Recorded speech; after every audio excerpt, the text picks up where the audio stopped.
এটা AI video, এটা এই ভিডিও, সেই ভিডিও, দিন শেষে গোটা রেজাল্ট জাতির সামনে প্রকাশিত হয়ে গিয়েছে।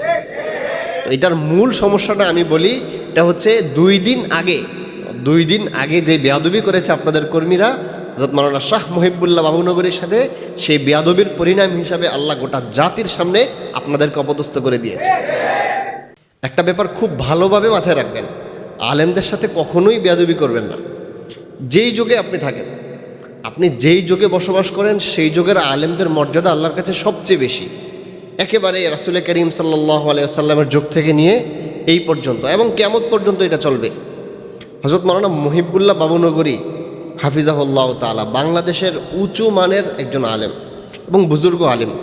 বর্তমানে হেফাজতে ইসলাম বাংলাদেশের আমিরের দায়িত্ব পালন করছেন।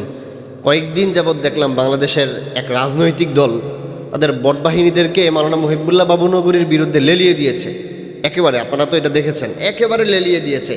যেখানেই মাওলানা মুহিবুল্লাহ বাবুনগরীর নাম আসে, সেখানেই এই বটবাহিনী হামলে পড়তো এবং বিশাল একটা অরাজকতা সৃষ্টি করত। এমন কোনো গালি নেই যা এই বয়োবৃদ্ধ আলেমকে দেওয়া হয় নাই। জঘন্য ভাষায় গালাগালি করেছে। 2 দিনের ব্যবধানে আল্লাহ তাআলা কি করেছে আপনারা দেখেছেন।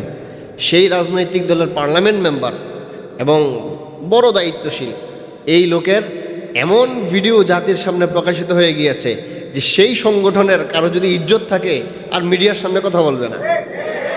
তো ভাই, আল্লাহ ওয়ালাদের বিরুদ্ধে লাগতে যায়েন না। হাদিসে এসেছে, যে ব্যক্তি আল্লাহর ওলিদের সাথে শত্রুতা করে, আল্লাহ তাআলা তার বিরুদ্ধে যুদ্ধ ঘোষণা করে। আল্লাহ তাআলা বলেন, মান আদা লি ওয়ালিয়ান, যে আমার ওলির সাথে আদাওয়াত করে, আমার বন্ধুর সাথে শত্রুতা করে, ফাকাদ আযানতুহু বিল হারব, আমি তাকে যুদ্ধের ময়দানে আহ্বান করছি।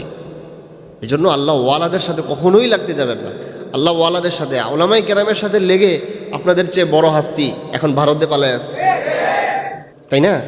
তো এই জন্য আপনারা যে ইসলামী দল করেন বলে যে আপনাদের সব মাফ হয়ে যাবে, বিষয়টা এমন না। এই জন্য আলেমদেরকে সম্মান করতে শিখুন, উলামায়ে কেরামকে শ্রদ্ধা করতে শিখুন। আরেকটা বিষয় মাথায় রাখবেন, বদদোয়া নিয়ে কখনো সামনে আগানো যায় না। আমাদের এক উস্তাদ একটি কথা বলেছে যে এই দলের উপর সাহাবায়ে কেরামের রুহানি বদদোয়া আছে। এই জন্য আমরা যখনই দেখেছি যে 1 পা সামনে অগ্রসর হয় তো 2 পা পিছনে চলে যায়। এদের স্মার্ট কর্মী বাহিনী আছে, খুব যোগ্যতা সম্পন্ন মানুষ আছে এদের সংগঠনে, আলহামদুলিল্লাহ খুব ভালো কাজ করতেছে। কিন্তু তাদের উপরে সাহাবায়ে কেরামের রুহানি বদদোয়া আছে।